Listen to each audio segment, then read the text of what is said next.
Hello students, welcome back to our channel general studies with Anoop K Verma. हम लोग जो है इंडियन पॉलिटी के जो पार्ट हमारे चल रहे हैं, ठीक है, इसमें हम एमसीक्यूज लगा रहे हैं पॉलिटी से रिलेटेड इंपॉर्टेंट एमसी क्वेश्चंस के। ठीक है, तो जो आज का हमारा वीडियो रहने वाला है ये रहेगा हमारा जो फंडामेंटल राइट्स है। ठीक है, फंडामेंटल राइट्स, वो फंडामेंटल राइट्स जो है किस में लिखे गए हैं, पार्ट 3 के अंदर। ठीक है, पार्ट 3, और इसके लिए जो आर्टिकल्स हैं, आर्टिकल नंबर 12 से लेकर आर्टिकल 35, इन सभी से रिलेटेड जितने भी इंपॉर्टेंट एमसीक्यूज हो सकते हैं उन सभी को हम इसमें कवर करेंगे। ठीक है, तो जिसका आज हम शुरू करने वाले हैं पार्ट 1 फंडामेंटल राइट का।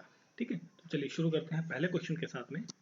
तो देखिए पहला क्वेश्चन है हमारा, विच ऑफ द फॉलोइंग, और जस्ट मिनट इसका चेंज कर लेते हैं कलर।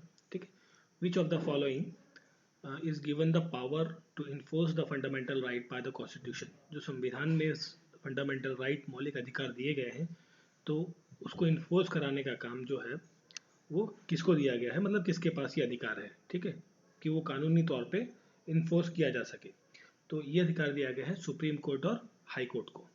ठीक है, supreme court and high court. ठीक है, तो क्वेश्चन का करेक्ट आंसर क्या है, option number D, supreme court and high court. देखिए इसमें जो आर्टिकल नंबर आपका 13 है, आर्टिकल 13 जो है वो कॉन्स्टिट्यूशन का जो आर्टिकल 13 है वो एम्पावर करता है किसको, सुप्रीम कोर्ट को।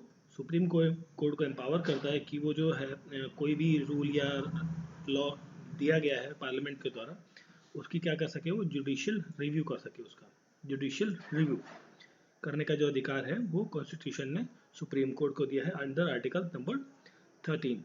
ठीक है, और साथ में अगर जो हम बात करें जो इसके लिए इम्पोर्टेंट राइट है, मतलब आर्टिकल कौन सा राइट सुप्रीम कोर्ट के लिए स्पेसिफिकली, वो है आपका आर्टिकल नंबर 13। 32 नंबर का जो आर्टिकल है वो सुप्रीम कोर्ट के अधिकारों के बारे में बात करता है, और जो आपका हाई कोर्ट है, हाई कोर्ट के लिए 226 नंबर का जो आर्टिकल है वो इम्पोर्टेंट है हाई कोर्ट के लिए। ठीक है, हाई कोर्ट जो है अपनी पावर्स को इस्तेमाल करके फंडामेंटल राइट्स के प्रोटेक्शन के बारे में बात करता है। Clear, okay. चलिए अभी हम यहाँ बात करें, अगर जो क्वेश्चन का करेक्ट आंसर तो ये हो गया आपका supreme court and high court. ठीक है, फिर देखिए प्रेसिडेंट, प्रेसिडेंट के लिए जो आर्टिकल्स हैं वो आर्टिकल 79 से 88 तक के, नॉट प्रेसिडेंट, ये एक्चुअली प्रेसिडेंट के लिए होते हैं आर्टिकल नंबर 52 से लेके 62 तक। ठीक है, ये जो 11 आर्टिकल्स हैं ये किसके लिए हैं, प्रेसिडेंट के लिए, प्रेसिडेंट ऑफ इंडिया के लिए। और ये किसके अंदर आता है, पार्ट 5 के अंदर आपका प्रेसिडेंट आता है। और जो पार्लियामेंट है, पार्लियामेंट के लिए जो आर्टिकल्स हैं वो है 79 टू 88। ठीक है, और साथ में एक है 122 नंबर का आर्टिकल भी आपका पार्लियामेंट के बारे में बात करता है। देखिए अब जब हमने बात करी पार्लियामेंट में, तो पार्लियामेंट के लिए जो दो इम्पॉर्टेंट आर्टिकल्स आते हैं, एक आता है आपका आर्टिकल नंबर 80, तो ये बात करता है आपकी लोकसभा सीट्स के बारे में। जो आपका लोअर हाउस है लोकसभा, उसके बारे में, उसकी जो नंबर ऑफ सीट्स है और उसकी जो डिफरेंट डिफरेंट पार्ट्स हैं उनके बारे में बात करता है आर्टिकल नंबर 80। और जो आर्टिकल नंबर 81 है वो आपका बात करता है राज्यसभा के बारे में, जो इसे कहते हैं हम अपर हाउस। ठीक है, और जो कि अपर हाउस या राज्यसभा जो है आपकी क्या है, परमानेंट हाउस होती है। ठीक है, तो क्वेश्चन का करेक्ट आंसर है सुप्रीम कोर्ट ऑफ और हाई कोर्ट। फिर देखिए नेक्स्ट क्वेश्चन में पूछा गया है कि फंडामेंटल राइट्स क्या है। ये क्या है, नॉन जस्टिशियबल है, फ्लेक्सिबल है, रिजिड है। ये क्या है, जस्टिशियबल है, जस्टिशियबल है इन नेचर में, जस्टिशियबल है नेचर में। मतलब अगर जो कोई भी व्यक्ति मतलब आपके अगर जो मान लीजिए कोई भी व्यक्ति है जिसके मूल अधिकारों का हनन होता है, तो वो सुप्रीम कोर्ट जा सकता है, और कहाँ जा सकता है, हाई कोर्ट। ठीक है, डायरेक्टली वो सुप्रीम कोर्ट और हाई कोर्ट में रीच कर सकता है अपने मौलिक अधिकारों के हनन के केस में। ठीक है, और सुप्रीम कोर्ट के लिए जो आर्टिकल दिया गया है वो है 32, और हाई कोर्ट के लिए 226 नंबर का जो आर्टिकल है, इसके तहत जो है फंडामेंटल राइट्स की सुनवाई की जाती है। ठीक है, तो इसका जो नेचर है बेसिकली जस्टिशियबल नेचर है फंडामेंटल राइट्स का। फिर देखिए बात कर रहे हैं फंडामेंटल राइट्स। अब यहाँ पर देखिए पूछा गया कि फंडामेंटल राइट्स को क्या सस्पेंड किया जा सकता है, कैन नॉट सस्पेंड। देखिए सस्पेंड तो किया जा सकता है, ठीक है, तो उसके लिहाज से ये गलत है ऑप्शन। ठीक है, कि उसे सस्पेंड ही नहीं किया जा सकता, किया जा सकता है but on circum basic conditions के डिपेंडिंग अपॉन दैट। तो can be suspended by order और प्राइम मिनिस्टर, प्राइम मिनिस्टर के ऑर्डर पर नहीं होता है ये, किसके ऑर्डर पर होता है, प्रेसिडेंट के ऑर्डर पे, प्रेसिडेंट के ऑर्डर पे होता है। ठीक है, can be suspended on the will of the president, president की इच्छा पर, नहीं बिल्कुल नहीं, इच्छा पर नहीं होता, इसके लिए कई सारी डिफरेंट कंडीशंस होती हैं। तो can be suspended during emergency, बिल्कुल सही, ये सिर्फ इमरजेंसी के टाइम पर फंडामेंटल राइट्स को क्या है, सस्पेंड किया जा सकता है। ठीक है, और जो फंडामेंटल राइट्स हैं इसका जो, ये बेसिकली नेचुरल और नॉन ट्रांसफरेबल राइट्स हैं। ये कैसे राइट्स हैं? Natural and non transferable rights हैं आपके ये। ठीक है, और ये केवल सस्पेंड हो सकते हैं किस केस में? इमरजेंसी के केस में। ठीक है, और इमरजेंसी के केस के लिए इसके लिए कुछ प्रोविजंस दिए गए हैं। वो जो प्रोविजंस है वो किस आर्टिकल में दिए गए हैं? आर्टिकल 386 से लेकर 359। ठीक है, तो 386 टू 359 तक के जो आर्टिकल्स है संविधान में दिए गए हैं, उनके तहत ड्यूरिंग इमरजेंसी जो आपके फंडामेंटल राइट्स हैं उनको सस्पेंड किया जा सकता है। But in at the time of emergency, ठीक है, इमरजेंसी के टाइम पर भी दो फंडामेंटल राइट्स ऐसे हैं जिनको सस्पेंड नहीं किया जा सकता। वो है आपके आर्टिकल नंबर 20 और 21। ये दो फंडामेंटल राइट्स, इन्हें सस्पेंड नहीं किया जा सकता। तो 20 जो 20 नंबर का जो आर्टिकल है वो किसके बारे में बात करता है? ये बात करता है provide for protection in respect of conviction for offence. ठीक है, और 21 नंबर का जो आर्टिकल है ये आपका बात करता है protection of life and personal liberty. ठीक है, जीने का अधिकार जो है, लाइफ है, पर्सनल लिबर्टी, इसके बारे में बात करता है 21 नंबर। और ये प्रोटेक्शन अगेंस्ट अरेस्ट के बारे में बात करता है आर्टिकल नंबर 20। तो ये दोनों आर्टिकल जो है बेसिकली सस्पेंड नहीं हो सकते इमरजेंसी के दौरान भी। ठीक है, तो क्वेश्चन का करेक्ट आंसर है ऑप्शन नंबर डी। चलिए फिर देखिए नेक्स्ट क्वेश्चन है, president has the power to suspend the. देखिए प्रेसिडेंट के पास क्या अधिकार है, क्या सस्पेंड कर सकते हैं वो। अब देखिए इस क्वेश्चन में ना, इसको पहले थोड़ा सा समझ लेते हैं।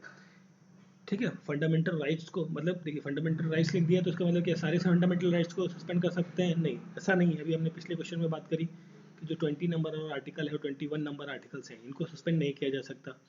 ठीक है, अब बात करते हैं, अगर जो हम बात करते हैं नीचे से देखते हैं, जो आपका फंडामेंटल राइट है, जो आर्टिकल 19 है, बेसिकली आर्टिकल 19 जो है ये ऑटोमेटिकली क्या हो जाता है, सस्पेंड हो जाता है। ठीक है, कब और ये किसके तहत होता है? ये आर्टिकल नंबर, ये इंपॉर्टेंट है, आर्टिकल 386, सॉरी नॉट 388, 358।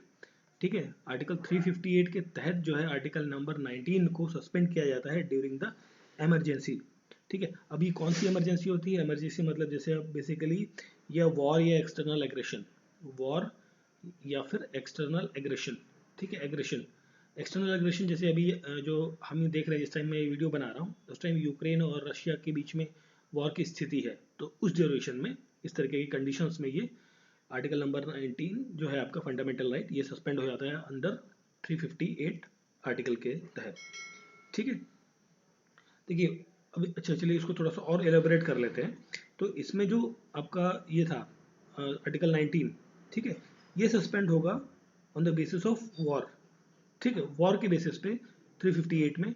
और अगर जो एक्सटर्नल एग्रेशन है, ठीक है, एक्सटर्नल एग्रेशन चल रहा है, तो उस टाइम पर इसके लिए जो आर्टिकल बनता है वो 352 नंबर का बनता है। ठीक है, 352 आर्टिकल एक्सटर्नल एग्रेशन के लिए, और वॉर के लिए 358।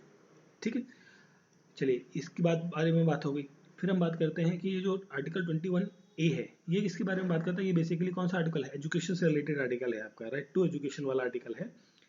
ठीक है, इस आर्टिकल को जो है in case of emergency fundamental right है ये आपका, बट इसे भी सस्पेंड किया जा सकता है अंडर आर्टिकल 359 के तहत। ठीक है, 359।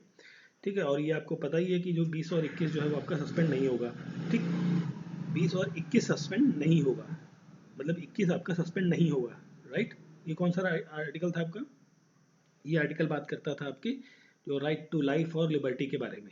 ठीक है, और फंडामेंटल राइट देखिए यहाँ पर कोई क्लियर चीज़ नहीं कही गई है, मतलब कौन से आर्टिकल के बारे में बात करेगी, ऐसे कुछ नहीं, तो ये ऑप्शन तो आपका गलत हो गया। और ये भी सस्पेंड नहीं होता है, ठीक, तो ये ऑप्शन भी गलत हो गया। तो इसमें पूछा था कि प्रेसिडेंट जो है कौन सा सस्पेंड कर सकते हैं, तो इसमें देखिए ये दो ऑप्शन बन रहे हैं, ऑप्शन नंबर सी और ऑप्शन नंबर डी। ये दोनों ऑप्शन जो हैं मोरलेस करेक्ट आंसर है पर्टिकुलर क्वेश्चन के। ठीक है, अगर जो यहाँ पर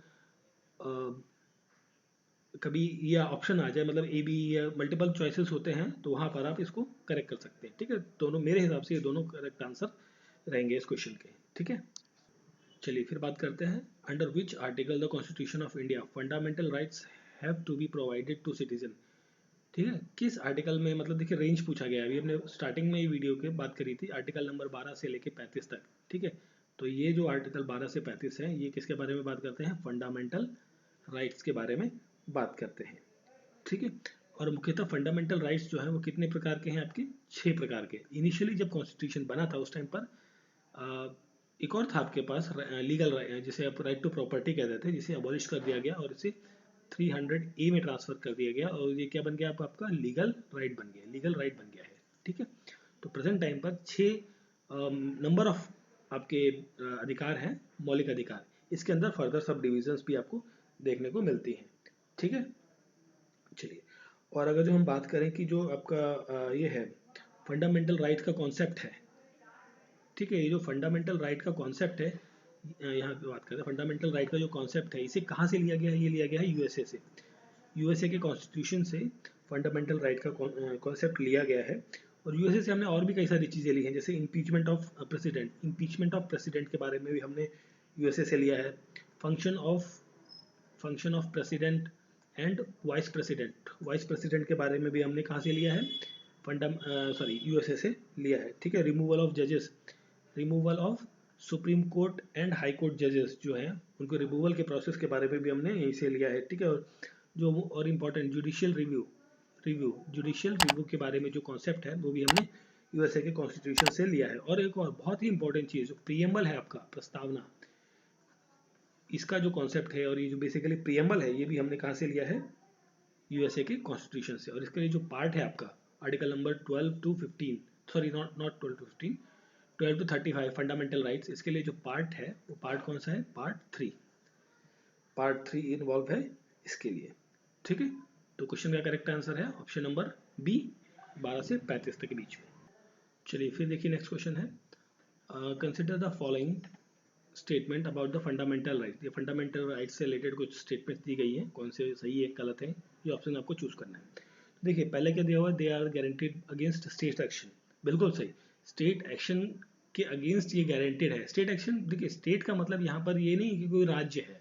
ठीक है, इसका मतलब ये है कि कोई राज्य भी हो सकता है या कोई अथॉरिटी भी हो सकती है, स्टेट अथॉरिटी, डिस्ट्रिक्ट अथॉरिटी, आपकी लोकल गवर्नमेंट, या कोई भी व्यक्ति, मतलब एनी पर्सन हु कैन, जो आपके मौलिक अधिकारों को हनन करता है, वंचित करता है, आपके मौलिक अधिकारों से रोकता है, उसके लिए गारंटी करता है फंडामेंटल राइट्स, उसके बारे में बात करता है। ठीक है, अगेंस्ट रहता है उसके। ठीक है, चलिए ये तो ऑप्शन सही है आपका, फर्स्ट पॉइंट। फिर they are enumerated in part 3, बिल्कुल पार्ट 3 ऑफ द कॉन्स्टिट्यूशन में लिखा गया है, बिल्कुल सही। और दे ensure social, economic and political justice. देखिए ये नहीं होता एक्चुअली, ये क्या है आपका, सोशल स्ट्रक्चर तो देता है, सोशल, इकोनॉमिक और जो पॉलिटिकल जस्टिस है, इसके बारे में किस में बात करी जाती है, इसके बारे में DPSP, directive principle of state policy. ठीक है, इसके अंदर हम बात करते हैं सोशल, इकोनॉमिक और पॉलिटिकल जस्टिस के बारे में, ना कि फंडामेंटल राइट में। ठीक है, और फिर यहाँ लिखा हुआ है it is unlikely bill of right in the USA. देखिए यूएसए के अंदर इसे राइट ऑफ बिल के नाम से लिखा गया, यहाँ पर लिखा हुआ है अनलाइकली। अनलाइकली की जगह यहाँ पर अगर जो लाइकली होता ना, तो ये ऑप्शन आपका सही होता, बट यहाँ पर क्या है, ऑप्शन नंबर 3 और 4 क्या गलत हो जाते हैं। यूएसए से लिया है हमने। और डीपीएसपी की बात कर रहे थे हम, तो ये हमने कहाँ से लिया, आयरलैंड से। आयरलैंड की जो देश है आयरलैंड, वहाँ से हमने डीपीएसपी का कॉन्सेप्ट बोरो किया है। ठीक है, और कुछ और बात कर लेते हैं हम आयरलैंड की। तो आयरलैंड से जो है हमने मेथड ऑफ इलेक्शन ऑफ, जो आपका राज्यसभा के मेंबर्स हैं उनके इलेक्शन के बारे में हमने बात करी है। इलेक्शन ऑफ राज्यसभा मेंबर का जो प्रोसेस है उसको हमने कहाँ से लिया है, आयरलैंड से लिया है। ठीक है, नॉमिनेशन जो करते हैं राष्ट्रपति, उसका प्रोसीजर हमने आयरलैंड से लिया है और डीपीएसपी का कॉन्सेप्ट हमने आयरलैंड से लिया है। ठीक है, तो क्वेश्चन का देखिए करेक्ट आंसर क्या होगा, 1 और 2 करेक्ट आंसर है, तो option number A is the correct answer of this particular question. ठीक है, तो फंडामेंटल राइट से जो सही चीज़ें हैं, सही स्टेटमेंट है इसमें, वो guaranteed against the state action रहेगा, और दूसरा थर्ड पार्ट के अंदर रहता है। उसके जो आर्टिकल हैं वो हमने पिछले क्वेश्चन में बात करी थी, 12 से लेकर 35 तक। ठीक है, और डीपीएसपी के लिए जो आर्टिकल्स हैं वो आर्टिकल्स कौन से हैं, इसके लिए आपका 36 से लेकर 51 तक का जो आर्टिकल्स हैं वो किसके अंदर आते हैं, डीपीएसपी के अंदर। क्लियर, चलिए फिर देखिए नेक्स्ट क्वेश्चन है, which one of the following article of the constitution puts an absolute limitation on the legislative power. ठीक है, एब्सोल्यूट लिमिटेशन के बारे में बात कर रहा है। लिमिटेशन मतलब ये कि भाई इसमें आपका एब्सोल्यूट लिमिटेशन, ठीक है, इसमें लिमिटेशन का मतलब ये है कि जो कानून है, कानून की नज़र में सभी लोग बराबर है, उसके बारे में बात करी जा रही है। ठीक है, इसमें बात करी जा रही है बेसिकली इक्वलिटी बिफोर लॉ के बारे में। किसके बारे में पूछा गया? इक्वलिटी बिफोर लॉ और इक्वल प्रोटेक्शन। ठीक है, इक्वल प्रोटेक्शन ऑफ लॉ। ठीक है, इक्वल प्रोटेक्शन ऑफ लॉ, इनके बारे में बात कर रहा है। ठीक है, absolute limitation of legislative power के बारे में बात की है।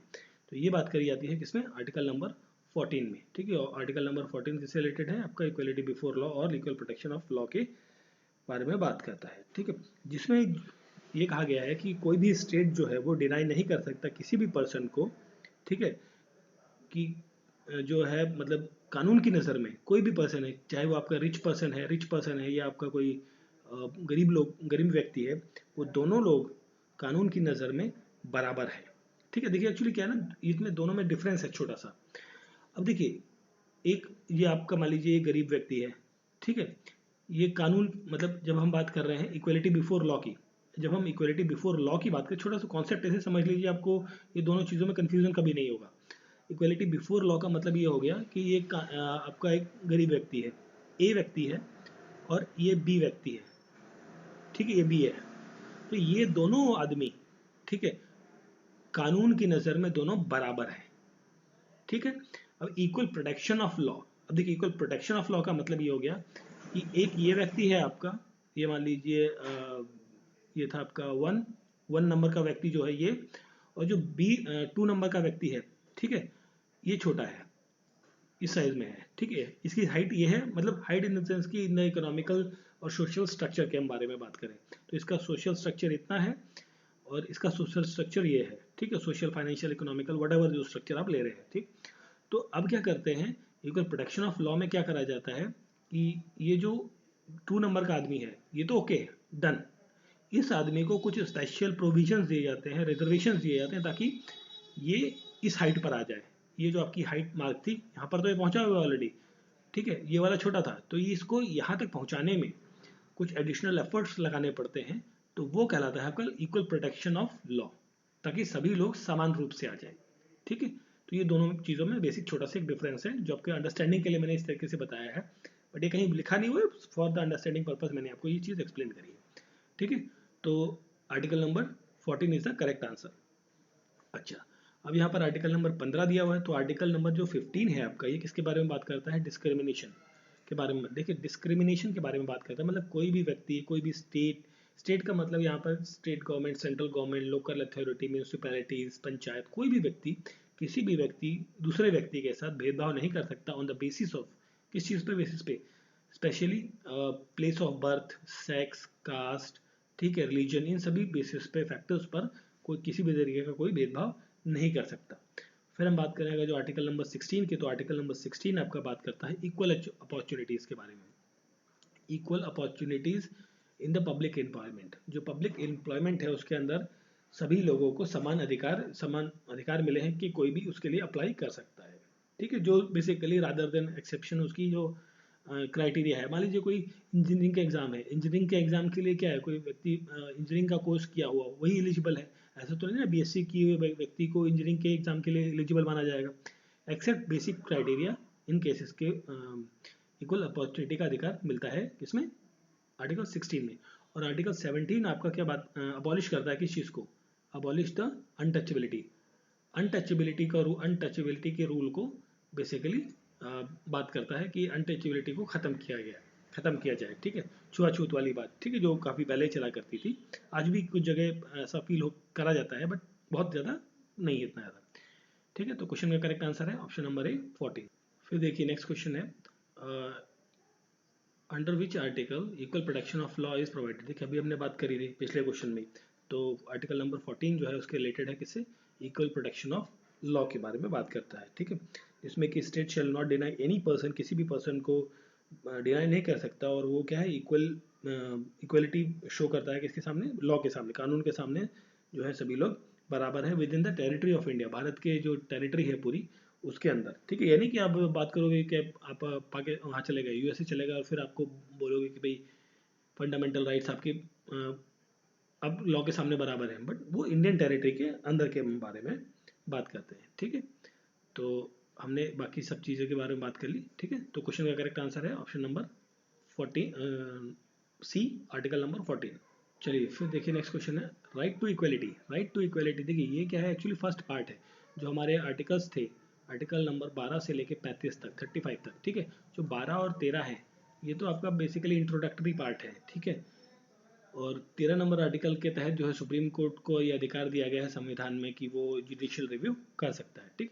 और ये एक डेफिनेशन टर्म की बात करता है, डेफिनेशन किसकी, स्टेट की, कि स्टेट होता क्या है बेसिकली, उसके बारे में बात करता है। और मोस्टली जो आपका 14 टू लेके 14 टू 18 ये जो आर्टिकल्स हैं वो आते हैं 14 टू 18, ये आर्टिकल्स आते हैं आपके राइट टू इक्वलिटी के अंदर, ठीक है, राइट टू इक्वलिटी के अंदर।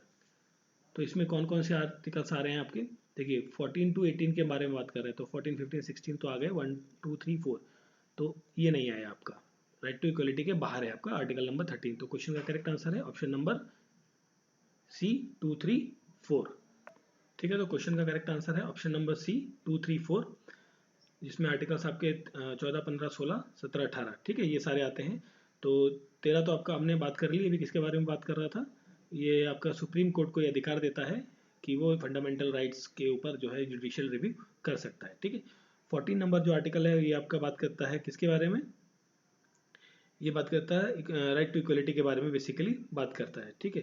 और जो आपका 15 नंबर आर्टिकल है ये आपका जो डिस्क्रिमिनेशन के बारे में है, डिस्क्रिमिनेशन नहीं होना चाहिए, ठीक है। ठीक है, एक्चुअली मैं कीवर्ड्स यूज़ कर रहा हूँ ताकि जब आप सुनते हैं या पढ़ रहे हैं तो आपको कीवर्ड से ही सारी चीज़ें क्लियर हो जाए कि वो उसमें कहा क्या गया था। डिस्क्रिमिनेशन मतलब भेदभाव नहीं किया जाएगा किस बेसिस पे, जो है religion, sex, caste, race, place of birth के बेसिस पे कोई डिस्क्रिमिनेशन नहीं किया जाएगा किसी के साथ। आर्टिकल नंबर 16 जो ये बात करता है, ये बात करता है इक्वल अपॉर्चुनिटीज़ के बारे में, इक्वल अपॉर्चुनिटीज़ के बारे में बात करता है in public employment, public employment के अंदर जो इक्वल अपॉर्चुनिटीज़ है उसके बारे में बात करता है आर्टिकल नंबर 16, ठीक है। और फिर आर्टिकल नंबर 17 जो है आपका किसके बारे में बात करता है, अनटचेबिलिटी, ठीक है, अबॉलिशन ऑफ अनटचेबिलिटी के बारे में बात करता है, ठीक है। और फिर लास्ट में है आर्टिकल नंबर 18 नंबर आर्टिकल आपके बारे में बात करता है अबॉलिशन ऑफ टाइटल के बारे में, ठीक है। टाइटल्स, टाइटल्स, ठीक है, जस्ट मिनट, टाइटल, ठीक है। टाइटल कौन से, जो जैसे पहले दिए जाते थे ना, नवाब साहब, जमींदार, राय साहब, इस तरह के, राय बहादुर, इस तरीके के जो टाइटल्स हैं वो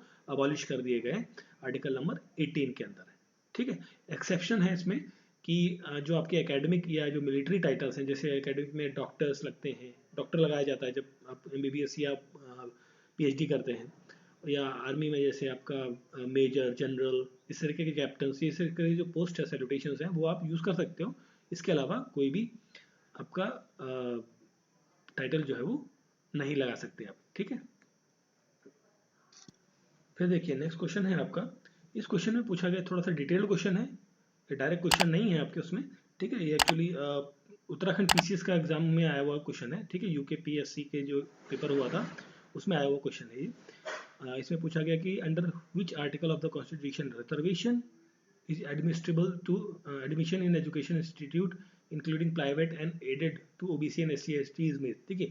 अभी हमने बात करी कि जो भी एजुकेशनल इंस्टीट्यूट्स हैं, ठीक है, उसमें जो रिजर्वेशन है बेसिकली क्या है, अभी हमें क्या करना है, protection of equality, equal protection of law के बारे में बात कर रहे हैं, ठीक है। इन सब के बारे में जब हमने बात करी तो उसके बाद हमें एक चीज़ मिली कि जो एडमिशन है, किसके लिए एडमिशन, कहाँ पर, जो एजुकेशनल इंस्टीट्यूट है, शैक्षिक संस्थान है, चाहे वो प्राइवेट हो या सरकारी हो, उसके अंदर जो ओबीसी कैटेगरी है, मतलब जो अदर बैकवर्ड क्लासेस हैं, शेड्यूल ट्राइब, शेड्यूल कास्ट, इन सभी लोगों के कम्युनिटी के जो लोग हैं इनको रिजर्वेशन दिया जाए, ठीक है।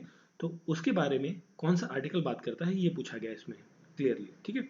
तो ये बात करी गई है आर्टिकल 15(5) में, 15 के, देखो आर्टिकल 15 जो है ये क्या बात करता है, जो आर्टिकल 15 है बेसिकली ये बात करता है आपका कि किसी भी व्यक्ति के साथ कोई भेदभाव नहीं हो सकता, डिस्क्रिमिनेशन नहीं होगा किसी भी व्यक्ति के साथ में on the basis of sex, caste, race, religion, place of birth के बेसिस पे, ठीक है।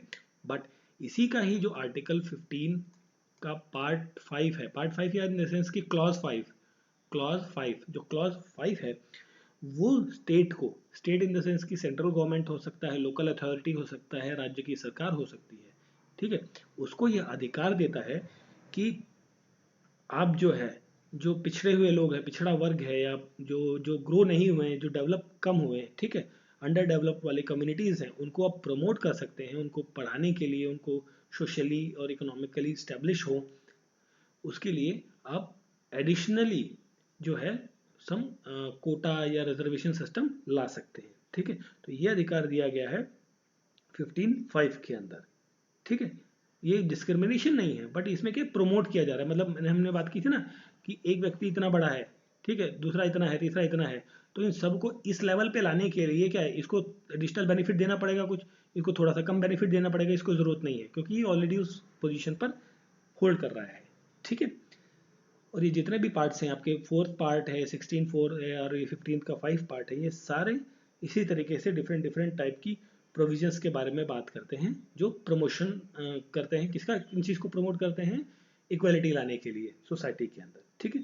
इसके लिए एक अमेंडमेंट हुआ था 93rd अमेंडमेंट एक्ट, ठीक है, 2005 के अंदर, ठीक है, जिसमें जो है ओबीसी कैटेगरी, जो ये अदर बैकवर्ड क्लासेस है, इनको 27% का जो है रिजर्वेशन अलॉट किया गया था government of India, as well as in the basically हम गवर्नमेंट और इन द प्राइवेट इंस्टीट्यूशन में फॉर द एजुकेशन पर्पस, ठीक है। तो क्वेश्चन का करेक्ट आंसर है ऑप्शन नंबर 15(5). चलिए फिर हम बात करें अगर जो यहाँ पर, तो यहाँ पर असर्शन रीजन का एक क्वेश्चन है। देखिए असर्शन में क्या कहा गया है कि the state can treat unequal differently with an objective to create a level playing field in the society, so in the social economic and political sphere, ठीक है। देखिए अनइक्वल डिफरेंटली मतलब कि देखिए जैसे हमने अभी बात करी थी ना, ये एक पर्सन है, दूसरा ये पर्सन है, तीसरा ये है, ठीक है, और इस तरीके से अलग अलग पोजीशनिंग है सबकी बेसिकली, है ना। तो इन पोजीशनिंग को सबको इक्वलाइज करने के लिए इसको कुछ थोड़ा सा ज़रूरत है बूस्ट की, इसको ज़्यादा ज़रूरत है, ठीक है, इसको बहुत कम ज़रूरत है, इन दोनों को ज़रूरत ही नहीं है, ठीक। तो इस तरीके के सबको इक्वली लेवल पर लाने के लिए जो अनडिफरेंटली अनइक्वल मतलब इक्वली डिस्ट्रीब्यूट ना करके अनइक्वल डिस्ट्रीब्यूट किया जाए एज पर देयर रिक्वायरमेंट और नीड, ताकि वो सोशली इकोनॉमिकली पॉलिटिकली जो है वो इक्वल लेवल पर इक्वली हो सके, ठीक है। तो स्टेट ये कर सकता है, स्टेट ये करता है, तो ये बारे में इसके बारे में बात करी गई है, ठीक। फिर इसका कारण जो है, कारण क्या है, रीजन दिया गया है कि among equals the law should be equal and equally administered. देखिए अब ये इसलिए है क्योंकि देखिए कानून जो है, लॉ सबके लिए बराबर है और इक्वली सबके लिए काम करता है, ठीक है।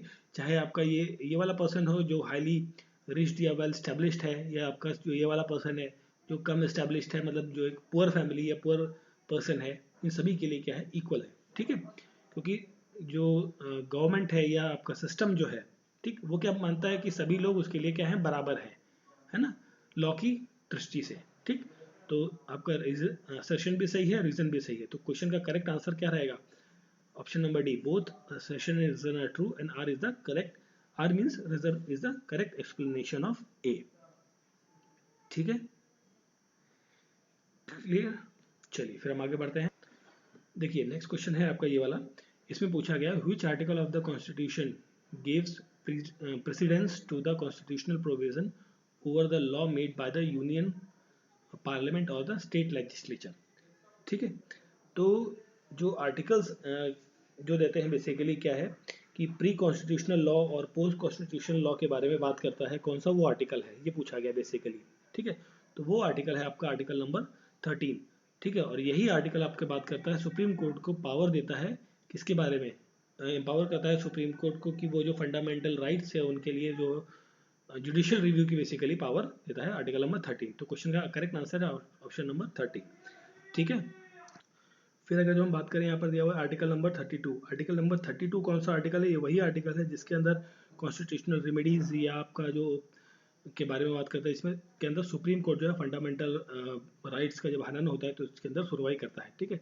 आर्टिकल 326 जो है ये आपका इलेक्शन कमीशन ऑफ इंडिया के बारे में बात करता है, जिसके अंदर जो लोकसभा के इलेक्शंस होते हैं और जो आपका लेजिस्लेटिव स्टेट लेजिस्लेटिव के जो इलेक्शंस होते हैं वो कंडक्ट कराए जाते हैं आर्टिकल नंबर 326 के तहत। और जो आर्टिकल नंबर 245 है 245, ये रिलेटेड है जिससे extend of law made by the parliament and by the state legislature, ठीक है, लॉ से रिलेटेड है, एक्सटेंड ऑफ लॉ लॉ से संबंधित है। ठीक है, इसके बारे में डिटेल हम जब इस पर्टिकुलर सेक्शन या इन पर्टिकुलर फील्ड ऑफ एरिया के क्वेश्चंस को करेंगे तब हम उनको डिस्कस करेंगे। ठीक है, चलिए फिर देखिए नेक्स्ट क्वेश्चन है the main objective of article number 13। Article number 13 जो है कॉन्स्टिट्यूशन के अंदर, उसका मेन ऑब्जेक्टिव क्या है? To secure the paramountcy. अब देखिए पैरामाउंटेंसी का मतलब होता है, हिंदी में अगर जो हम बात करें तो होता है सर्वोपरि।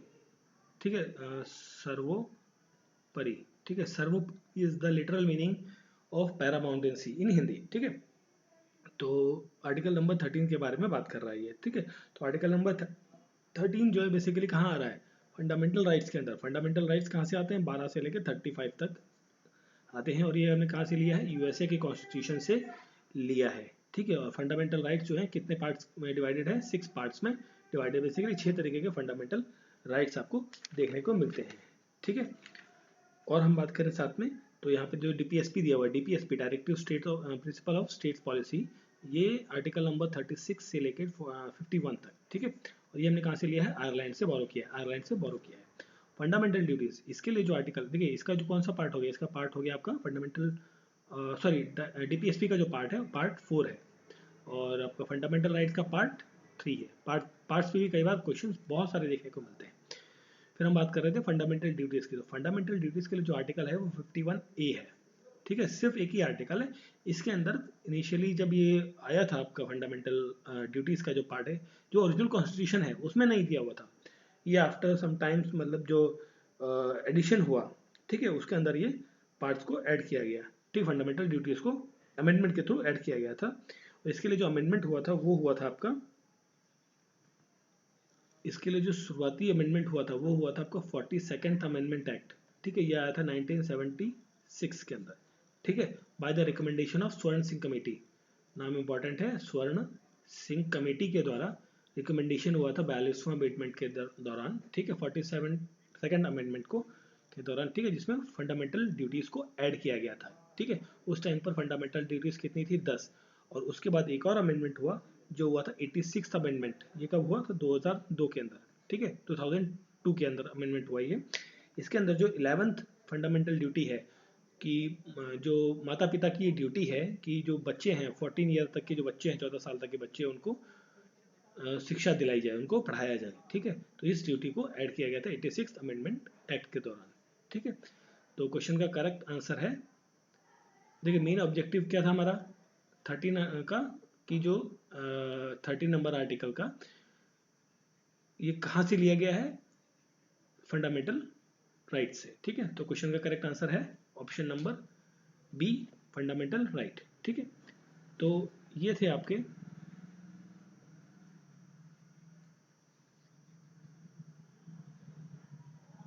ये थे आपके जो है इंपॉर्टेंट क्वेश्चंस।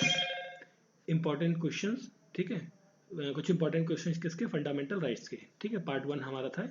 नेक्स्ट वीडियो में मिलते हैं जिसमें हम और भी कुछ इंपॉर्टेंट क्वेश्चंस को करेंगे। ठीक है, तो अगर जो वीडियो आपको अच्छा लगा है तो प्लीज़ लाइक, सब्सक्राइब और बेल आइकन प्रेस करें ताकि नेक्स्ट नोटिफिकेशन आपको मिल जाए जब भी वीडियोस अपलोड हो। ठीक है, तो मिलते हैं नेक्स्ट वीडियो में। Thank you for watching.